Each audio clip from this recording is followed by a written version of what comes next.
दोस्तों कल की निफ्टी प्रिडिक्शन सीरीज की वीडियो ने आज जबरदस्त काम किया है और आप लोग देखेंगे भी कि कहाँ मैंने कहा था कि अगर बाजार गैप अप होता है तो आपके पास 500 का रेजिस्टेंस लेवल आएगा और 500 के रेजिस्टेंस लेवल के ऊपर ध्यान रखिएगा जो बोल रहा हूँ उसको सुनिए। 500 के रेजिस्टेंस लेवल के ऊपर आप लोग देखेंगे ठीक हमने 522 के ऊपर 3 इनसाइड कैंडल बनाई थी, उसके ऊपर बाजार बहुत जबरदस्त तरीके से ऊपर गया। अब निफ्टी देने को तैयार है। अब आपके ऊपर निर्भर करता है कि आप अपने घर कितना लेकर जा सकते हैं, कितना समेट पाते हैं। वो सब आपकी एनालिसिस के अकॉर्डिंग होगा। ध्यान रखिएगा आज कई लोगों ने इस जगह पर भी ट्रेड किया होगा।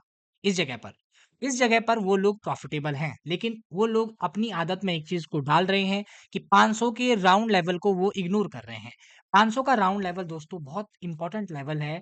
इसका इफेक्ट बाजार पर देखने को आपको मिलता है। ये कई बार आपको ट्रैप करता है। कई बार तो क्या होता है बाजार 520 तक जाता है, उसके बाद घूम जाता है। लेकिन आज बाजार यहाँ पर गया, आप लोग अगर यहाँ ट्रेड करते तो एक पॉसिबिलिटी थी कि ये घूम जाए। लेकिन 522 के ऊपर जैसे ही हम सस्टेन हुए, 3 इनसाइड कैंडल बनी, बहुत जबरदस्त मोमेंटम यहाँ पर देखने को मिली।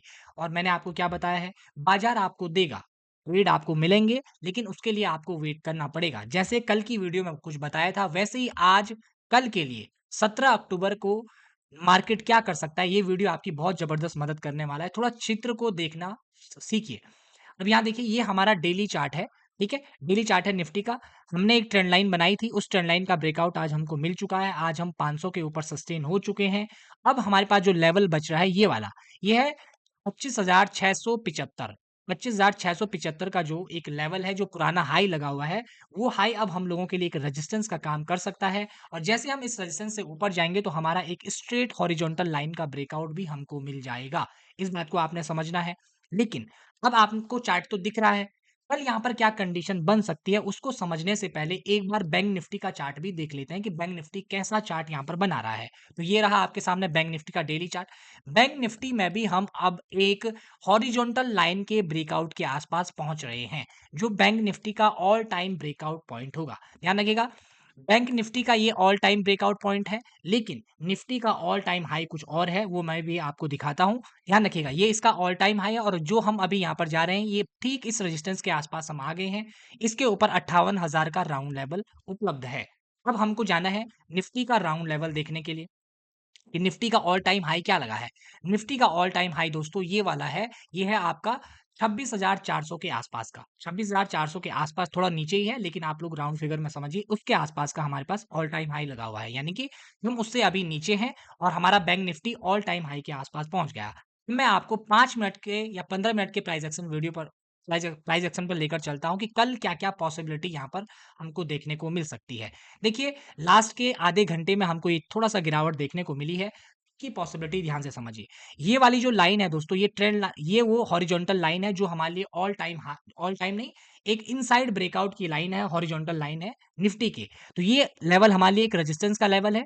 और अगर कल अगर पॉसिबिलिटी है कि अगर हम गैप अप खुल जाए, मान लो कल अगर हम गैप अप खुल जाएं और 25,675 के ऊपर ही खुल जाए, अभी हमारी जो क्लोजिंग मिली है 25,666 पर मिली है। कितने पर मिली है? 25,566 पर, सॉरी 25,566 पर हमको क्लोजिंग मिली है। अगर हम 675 के ऊपर जाते हैं तो हमको 100-110 पॉइंट हमें गैप अप खुलना पड़ेगा। 100-110 पॉइंट गैप अप खुलेंगे तो उसके बाद हमें उसके ऊपर सस्टेन करना पड़ेगा। इस बात का आप लोग को ध्यान रखना है, क्योंकि अगर हम वहां सस्टेन नहीं हुए तो हो सकता है हम नीचे की तरफ भी आ सकते हैं, लेकिन इस जोन को हम सपोर्ट की तरफ फाइंड कर सकते हैं। तो गैप अप वाली कंडीशन तो ये हो गई। अब हमारा काम क्या है कि अगर हम गैप डाउन खुल जाते हैं, गैप डाउन खुलेंगे हमारे लिए तो और अच्छी अपॉर्चुनिटी बन सकती है। अगर मान लो हम 500 के आसपास गैप अप खुल गए, गैप डाउन खुल गए, तो गैप डाउन खुलने के बाद क्या हो सकता है कि इस जोन पर हम कंसोलिडेट करके ऊपर की तरफ जाएंगे, तो ये क्लोजिंग हम लोगों के लिए पहले एक टारगेट के रूप में आ सकती है। और उसके बाद जो दूसरा टारगेट है, जो हमारा ये हॉरिजॉन्टल लाइन है, ये रेड वाली लाइन है 675 की, ये हम लोगों के लिए एक रेजिस्टेंस बन सकती है सेकंड टारगेट के लिए।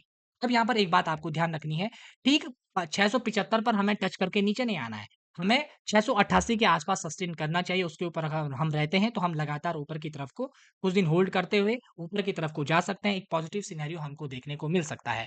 और अगर हम फ्लैट खुलते हैं, इस जोन में ही खुलते हैं, तो हमको वेट एंड वॉच के मोमेंटम में रहना पड़ेगा। देखना पड़ेगा कि अगर हम यहाँ पर कंसोलिडेट करके ऊपर जाते हैं तो यहाँ पर 30-40 पॉइंट का टारगेट लेकर ये 675 या 688 हम लोगों के लिए रेजिस्टेंस का काम यहाँ पर करेगा।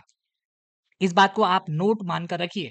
जो बातें मैं आप लोगों को बता रहा हूँ, ये आपको ये इसलिए नहीं बताई जा रही कि आपको कल जाकर वहाँ ट्रेड करना है। अरे आप अगर अभी चार्ट को देखना सीखेंगे, समझेंगे, तब जाकर तो काम होगा ना। अब यहाँ देखिए, आप यहाँ से ऊपर गए, ठीक है? यहाँ से 480 से ऊपर गए ऊपर, ठीक जहाँ पर ये रेड कैंडल बनी है, उसके बाद बाजार में जो मोमेंटम आई है, ये इनसाइड कैंडल देख रहे हैं? इस इनसाइड के बाद बहुत बढ़िया मोमेंटम आपको यहाँ पर देखने को मिला और उसके बाद हमें एक तगड़ा सेटअप, तगड़ा मोमेंटम आपको चार्ट में देखना मैंने क्या बोला? निफ्टी चल रहा है, लेकिन आपको वो सेटअप देगा तब जब आप उस सेटअप का इंतज़ार करेंगे।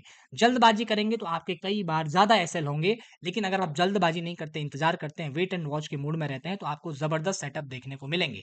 दूसरी बात, आप लोग एक मोटिवेशनल कमेंट ज़रूर करिएगा दोस्तों, आप लोग वीडियो देखते हैं लेकिन कमेंट नहीं करते हैं, आपकी मर्ज़ी होगी लेकिन फिर भी मैं आपसे रिक्वेस्ट करूँगा कि 1-2 कमेंट ज़रूर करिएगा ताकि ये यूट्यूब वालों को एल्गोरिदम को भी खुश रखना पड़ता है आजकल। आजकल लोगों को खुश रखने से ज़्यादा एल्गोरिदम खुश करने पड़ते हैं, तो आप लोग भी उसको खुश करने में मदद करिएगा। वो आप ही लोग खुश कर सकते हैं, मेरे से होगा नहीं। और हमारे साथ बने रहने के लिए, वीडियो को देखने के लिए आप सभी लोगों का प्रेमपूर्वक धन्यवाद।